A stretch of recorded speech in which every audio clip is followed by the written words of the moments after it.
Hey guys, we're here today with Jessica Kimry. She is the advisor at Jordan Matthews High School in Siler City.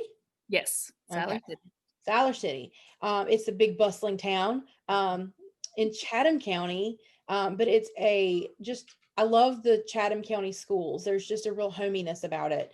Tell us a little bit about the makeup, the dynamics in your school building. How many students you have, and kind of what the breakdown is.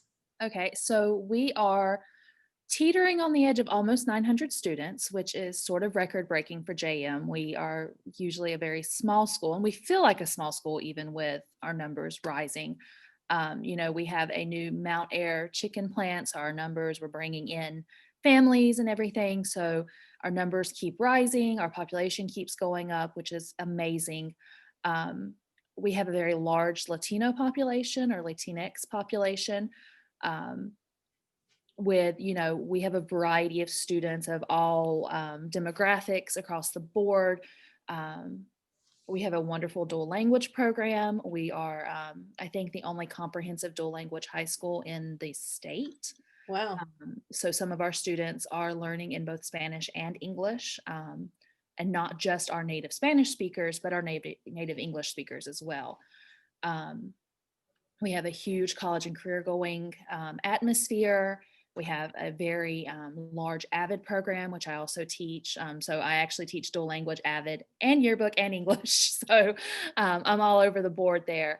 And our AVID program, we are the only school in Chatham County that has two cohorts at every grade level of AVID. So our population, they're a very determined bunch of kids who are very focused on making their future as best as it can be. That's fantastic. And this is year 5 for you as an advisor, is that right? It's either 5 or 6, I'm not exactly sure. Um, Okay. I'm trying to think back. Let's see, my first editor, I'm gonna use her as my base point. Her first year, and then she was in college for 4 years. This is year 6. This is your There's 6. my first editor is now my colleague, she's a history teacher here now. How Um amazing. And her little sister is one of my editors this year. So everything's full circle. So I use her as my timeline. Her That's first year, amazing. and now it's her first year teaching. So it's year 6. Wonderful, wonderful. So 6 years and you're teaching kind of all over the place, lots of preps, lots of planning. Lots What of is freshmen. lots of freshmen. What is the current status of your school in COVID? So we are currently a majority virtual. Our extended content EC students, our self contained EC classes, are back on Plan B. So they're here 2 days a week. But other than that, all of our students are at home, complete remote learning. Okay. At the moment, that is until January when first semester ends. Okay. So you are looking to create a yearbook with very, very few students on your campus. Yes. Okay. All right. So how did that go at the beginning of the year? Oh, it was so hard. I spent most of the summer trying to make plans and plan ahead and using all the resources that were emailed out and joining every sort of Facebook group I could to like crowdsource resources and ideas. Um, so doing a lot of pre-planning to help my staff as they rolled in because I have a very it's not a large staff, but the majority of my students are new to yearbook this year. So I knew I needed to do a lot of pre-planning to help them. And so it was very hard when we first started out. I did the very first spread to just kind of show them what it was going to be like. We were switching to weekly chronological this year for the first time ever. So I don't know if that was a good thing or a bad thing to make that change in the year of COVID. But in for a penny, in for a pound. Let's go for it. And so I did the first spread to kind of show them, and I was luckily able to like crowdsource from some of my colleagues to do a little module about them. I took some behind the scene pictures on our senior picture day over the summer. So I sort of did our summer spread to show some behind the scenes stuff that happened before school started. And then we kind of hit a wall. a big wall with gathering things. Some of my staff, their friends were responding to things, or they were able to get their friends to send them pictures, but it was the same handful of kids over and over that we kept seeing. One of our first spreads that my editor was in charge of, one of my editors was in charge of, they had the same kid interviewed twice on there. And I thought, well, we can't do that. Like, this is a child who is very much willing to put himself out there, which is amazing. And we want him in the book multiple times, but we can't do it on the same spread. So I knew something had to be done to rev up the contributions of our school. So you kind of hit a hurdle there. Yeah, I think absolutely. I think a lot of people have hit that hurdle and are struggling to know how to get over it or around it. Um, Facing everything being virtual is a challenge in so many ways, but when you're in the building, you can walk up to a student and talk to them, and they kind of have to talk to you. Right. But right now you're totally at their mercy. Do they have the time, feel like taking the time to send back responses? um, Talk to me a little bit about what you did once you hit that hurdle. So the first thing we did when we hit that hurdle was to create a yearbook Instagram, because we had a yearbook Twitter that we've been very active on over the last few years. Chatham County Schools, we're a hugely Twitter active county. Everybody tweets here, but the students aren't all on Twitter. There are not a lot of them on Facebook because that's old. Twitter is getting to that status. It's Instagram. Instagram is where you need to be to reach these kids that are currently in school. So we created this yearbook Instagram, and we started out by introducing our staff members and rolling out a post for every staff member just to get our presence out there. And we tweeted about the Instagram. We had it put up on our website that there was an Instagram, and I had my staff share the post announcing the Instagram to their stories and encouraging their friends to start following it so that it would start appearing in, those suggested accounts for people to follow.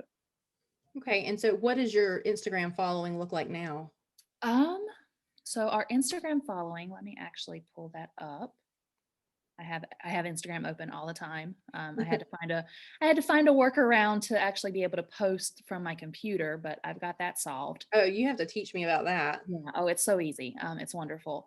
We have 48 followers, which seems low, but Brand new. but it's still very new, and we get a few followers every day. So it's building. It's working its way up for Right. sure. And what kind of things are you posting now? You've introduced your students. I'm assuming you're not just posting by your yearbook every day, or nobody would be following you. No, absolutely not. So we spread out the introductions of the students. I still have a few to post. Okay. That way we don't overwhelm them all the time. But now we are posting links to surveys Okay. and posts about different surveys for our various spreads and for the content on those spreads. And in our stories, we share things. Our school now has a brand new official Instagram account. So we reshare things that they post to kind of get the word out. We've been doing virtual Spirit Week this week. So, sharing things with that. But the biggest thing is trying to get the word out about all these surveys, the Google Forms. Right. Right. So you begin posting on Instagram, and initially, what was your response? Very low. We posted our very first survey that we posted about. I went to Canva. I made this, what I thought was a cute little work video on there. And it was a work survey. And we put in the caption, if you're a working student, we want to hear from you, and fill out this short survey that you can find on our link tree. We have a link tree that link goes everywhere now, and all the surveys go into that link tree. And we told them, make sure you're logged into your student email, because that's always a problem. If they're logged into a personal, sometimes it won't work. And we couldn't wait to hear from them. And we waited and we waited, and we got one response. And it was a great response. It had a picture. It was wonderful. We were so excited for that one response, but that's all we got, was one response. Okay. So if anybody's wondering about Linktree, I actually have already done a video about that, and it is on our YouTube channel. So you can grab that there if you're interested in using that. And then I plan on snagging your info on how to use Instagram on the computer, and I will follow up with one of those as well. Absolutely. All right, so you're doing all the right things. You're making surveys, you're sending them out, you're using your website, you're using your social media. You've even branched out and tried new social media, and you're still like struggling with this hurdle. But I happen to know that you managed to get over that hurdle. So I want you to tell us what happened, what like ingenious idea you had that got you over that hurdle. Okay, so the first thing that I knew I had to do, I had to get access to being able to email all of the students, the entire student body. I knew that existed because I had seen the emails, but I did not have access to use that listserv. So we worked through our technicians and everything and got me added to that so that I could email out to the whole student body. And the first email I sent out to the entire student body was a yearbook giveaway announcement. So I always try to give away at least one book during the year to either a deserving student who is nominated by a staff member, or do a raffle of some sort, and different things like that. And we always put in there the little disclaimer that if you've already bought a book, you'll get a refund, or you can gift your free book to a friend. You know, you're not disqualified from the giveaway if you have already bought a book. Right. So we always put that in there. And this year we decided that the way to get entered into this giveaway was for you to fill out surveys. And every time you fill out a survey, your name goes in to the giveaway. And this entire thing will last all semester. Hopefully it'll be timed right. We'll make the drawing as we're coming back in person. So at that point, we won't need the surveys as much. And then we will make the drawing. But every single time a student has submitted a survey, so let's say Jane Doe submits it 50 times, if we send out 50 surveys, and it's one time per survey. So if they submit it multiple times, they only get counted once per survey.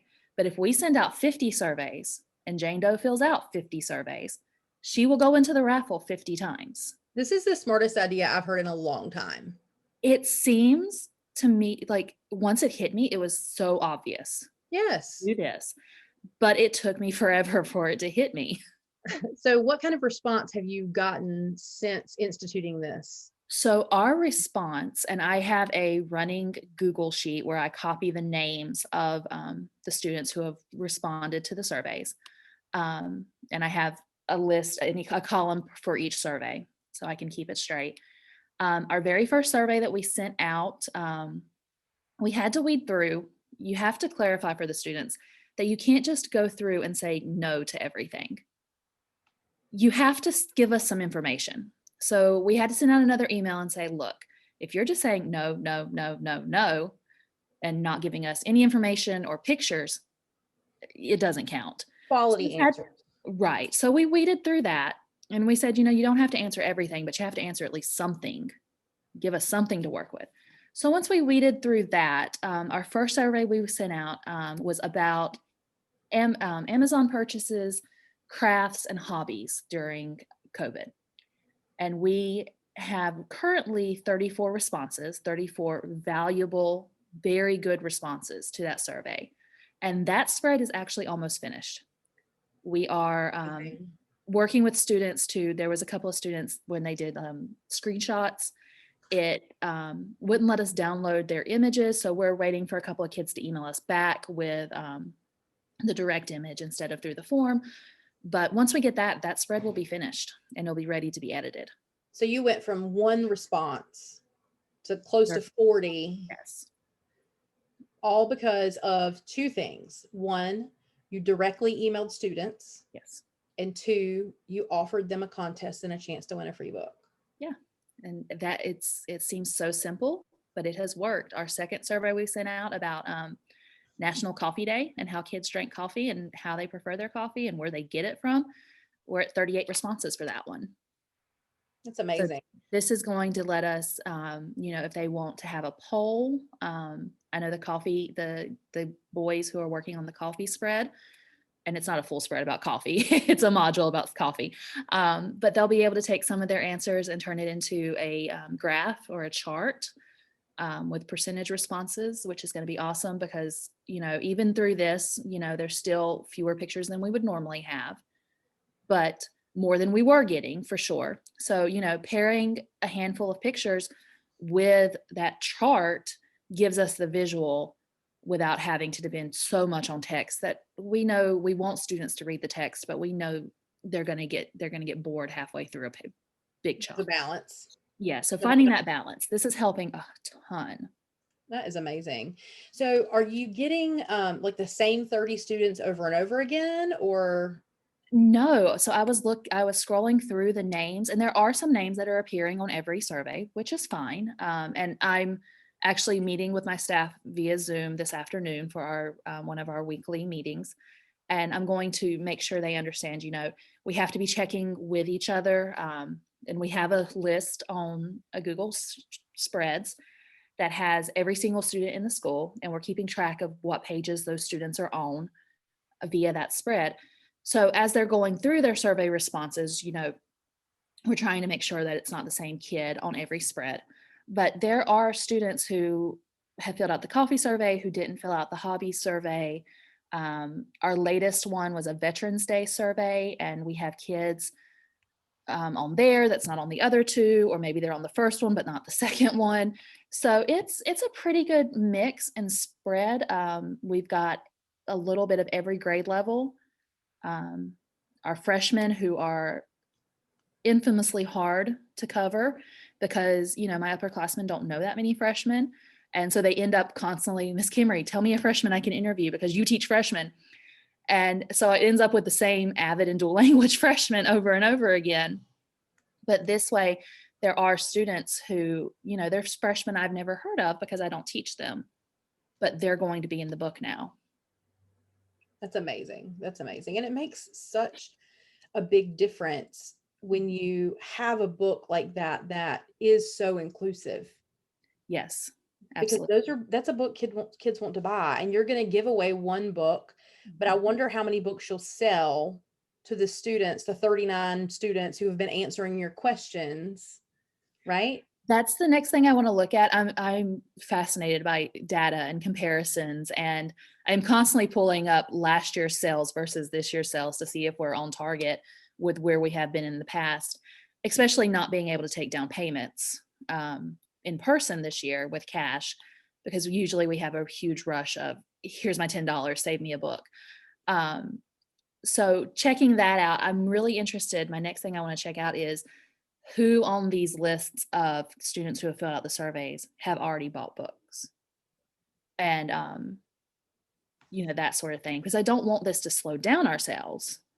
I still want them to buy the book. That's why it was so important to tell them you can get a refund, Right. you can still get this free book, or you can do a really nice thing and give it to a friend who maybe wouldn't be able, maybe they're too busy to fill out the surveys because they're working all the time, and Right. that sort of thing.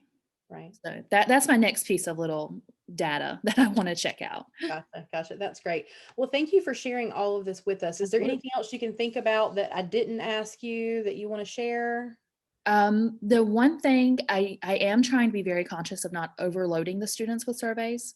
So while my staff is sending me Google Forms pretty consistently to send out, I'm trying to limit it to about 2 surveys a week, because I don't want the students to get burned out by Right. seeing these constant emails.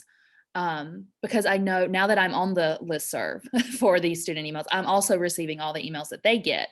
And I know that they're getting a lot, Right. especially, aside from just the all students listserv, they're getting a ton of emails from their classes and from Canvas announcements and everything. So I don't want to add to that email burnout. So trying to limit that to about 2 surveys a week. And that also lets me be a little more relaxed about it. It's like Monday and Wednesday, I send out surveys, and I don't have to think, okay, did I send out a survey today? Am I behind?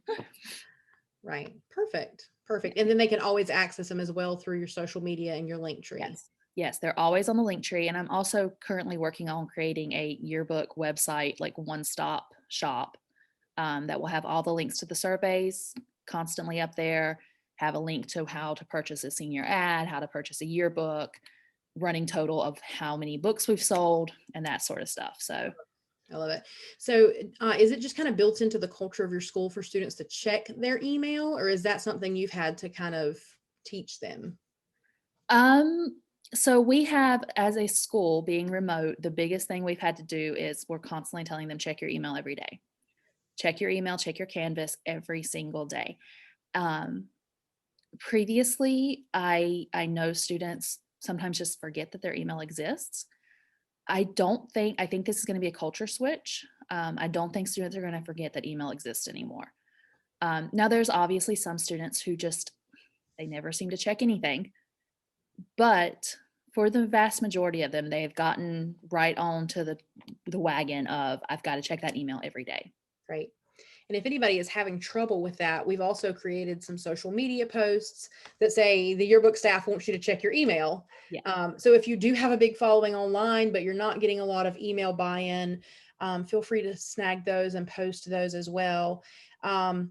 I love that you are reaching kids where they are. You realize that Facebook and Twitter was not really the happening place right now. So you've gone to Instagram. You've realized that if you wanted to get their buy-in, you had to offer them something in return. And so you've Yeah. taken that route. I really think you're doing a great job. And I You. can't wait to see how this book turns out. It gets better every year. I think so too, and I'm so excited for this book. It's going to be beautiful. I look at it through the virtual book and I think this is amazing. It is. It is. So good. Thank you for your time today. I appreciate Thank it. you. If it even helps with 4 spreads, Yeah. then we'll figure something else out. We'll go to the next step if we have to. It is how I was raised. It is my mindset. I always think what's going to happen when something goes wrong. So Yes, but you don't just harp on what's wrong. No. You fix it. yeah, exactly. I mean, it's constantly trying to figure out, go ahead and have a plan in place for if this something happens or this something goes wrong.